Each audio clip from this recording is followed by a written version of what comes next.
আজ আপনাদের শোনাব ভারত উপমহাদেশের অন্যতম শ্রেষ্ঠ কণ্ঠশিল্পী গীতা দত্তের জীবন কাহিনী। কে ছিলেন এই মহান শিল্পী? কেমন ছিল তার জীবনযাত্রা?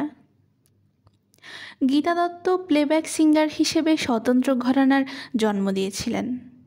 বাংলা ও হিন্দি সিনেমার পাশাপাশি মারাঠি, গুজরাটি, পাঞ্জাবি সহ বিভিন্ন আঞ্চলিক ভাষার ছবিতেও তিনি কণ্ঠ দিয়েছিলেন। তার কণ্ঠের ছোঁয়ায় এসব গানে পেয়েছিল ভিন্ন মাত্রা। শচীন দেব বর্মন, হেমন্ত মুখোপাধ্যায় সবার সঙ্গে তিনি ছিলেন সমান মানানসই। তবুও তাকে থেমে যেতে হয়েছিল। কিন্তু কেন? আজ বলবো সেই করুণ কথা। তার একান্তই ব্যক্তিগত জীবনের সমস্যাই তাকে অস্থির করে তুলেছিল। বারবার কেবল মনের জোরেই ঘুরে দাঁড়িয়েছিলেন, কিন্তু শেষ পর্যন্ত আর দাঁড়াতে পারেননি।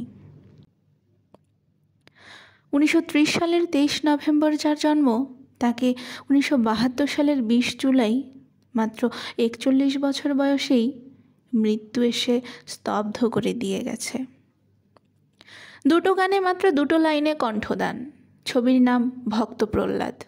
কিন্তু এই সামান্য সুযোগেই প্রতিফলিত হয়েছিল 16 বছরের মেয়েটির অসামান্য গায়কী প্রতিভা। মুগ্ধ হয়ে গিয়েছিলেন ছবির সঙ্গীত পরিচালক কে হনুমান প্রসাদ। সালটা ছিল 1946, একেবারেই নতুন। ফরিদপুরের জমিদারির মায়া কাটিয়ে বাবা মায়ের হাত ধরে মাত্র বছর চারেক আগে পাকাপাকিভাবে বম্বেতে উঠে এসেছেন কিশোরী গীতা। সুপ্ত প্রতিভাকে জাগিয়ে তুলতে নিয়মিত তালিম দিতে শুরু করলেন হনুমান প্রসাদজি। বেশ চলছিল সঙ্গীত সাধনা, চাহিদা বাড়ছিল ছায়াছবি আর আধুনিক গানে। কিন্তু আচমকাই মনের দুয়ারে হাজির রোম্যান্স। সারা জাগানো উঠতি পরিচালক গুরু দত্তের হাত ধরে হিন্দি ছবি বাজির গান রেকর্ডিংয়ের সময় প্রথম দৃষ্টি বিনিময়। তারপরে অবশ্য হৃদয় বিনিময় আর শুভ পরিণয় ছিল শুধু সময়ের অপেক্ষা। ছাদনাতলায় শুভ দৃষ্টি, 26 মে 1953। নতুন আশায় বুক বেঁধে নতুন করে পথ চলার শুরু নবদম্পতির। স্ত্রীকে প্রজেক্ট করতে নতুন ছবি হাতে নিলেন গুরুদত্ত, নাম গৌরী। কিন্তু দুর্ভাগ্য শুটিং শুরুর দিন কয়েকের মধ্যেই স্থগিত হয়ে গেল ছবির কাজ। স্পষ্টতই হতাশ নবদম্পতি। ঠিক এই সংকটের মুহূর্তেই চিড় দেখা দিল দাম্পত্য সম্পর্কেও। গুরুদত্ত প্রেমে পড়লেন ওয়াহিদা রহমানের। পরিণতিতে বিচ্ছেদ গীতা দত্তের সঙ্গে। প্রতিভার কথা ভুলে নিজেকে নেশায় ডুবিয়ে রাখতে শুরু করলেন 3 সন্তানের মা গীতা দত্ত। স্বাভাবিকভাবেই প্রভাব পড়ল ক্যারিয়ারেও। বছরটা সম্ভবত 1958। শচীন দেব বর্মনের সঙ্গে তখন কোনো কারণে দূরত্ব বাড়ছে লতাজির। আশাকেও সেভাবে নিতে পারছেন না কর্তা। গীতা দত্তই তার পছন্দের তালিকায় তখন 1 নম্বরে। তাকে তুলে ধরার আপ্রাণ চেষ্টা চালিয়ে যাচ্ছেন এস.ডি. বর্মন। কিন্তু আনমনা গীতাজি কিছুতেই মন বসাতে পারলেন না শচীন কর্তার নিজস্ব স্টাইলে। নিজেকে মানিয়ে নিতে পারলেন না তার ঘরানায়। বাধ্য হয়ে আশাজিকে নিয়েই কাজ শুরু করলেন শচীন দেব বর্মন এবং ও.পি. নায়ার।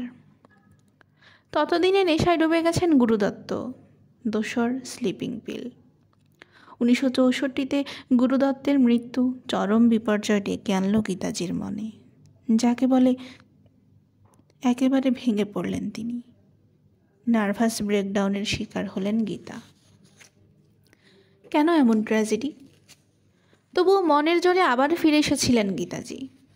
সফল কামব্যাক, কিন্তু এবারে পথ আগলে দাঁড়ালো মৃত্যু। সিরোসিস অফ লিভারের পথ ধরে সে এলো মাত্র 41 বছর বয়সেই। অসমাপ্ত থেকে গেল ভারতীয় সঙ্গীত জগতের এক ব্যতিক্রমী অধ্যায়। এত ঘাত প্রতিঘাত সামলেও প্রায় 1200 হিন্দি গানে কণ্ঠ দিয়েছেন তিনি। হেমন্ত কুমারের সঙ্গে তার দ্বৈত কণ্ঠ আজও অম্লান, অপ্রতিদ্বন্দ্বী হিন্দি আর বাংলা গানের দুনিয়ায়।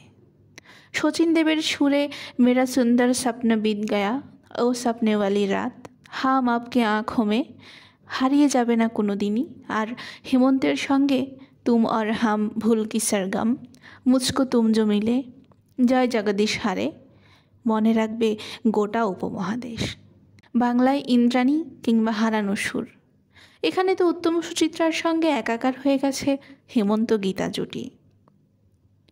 আসলে প্রতিভাটাই কিন্তু শেষ কথা নয়, তার পূর্ণাঙ্গ বিকাশের অন্যতম প্রধান শর্ত মানসিক শান্তি। মন যদি অশান্ত হয়ে থাকে তবে তা সৃজনশীলতার পথে কাঁটা হয়ে দাঁড়াবেই।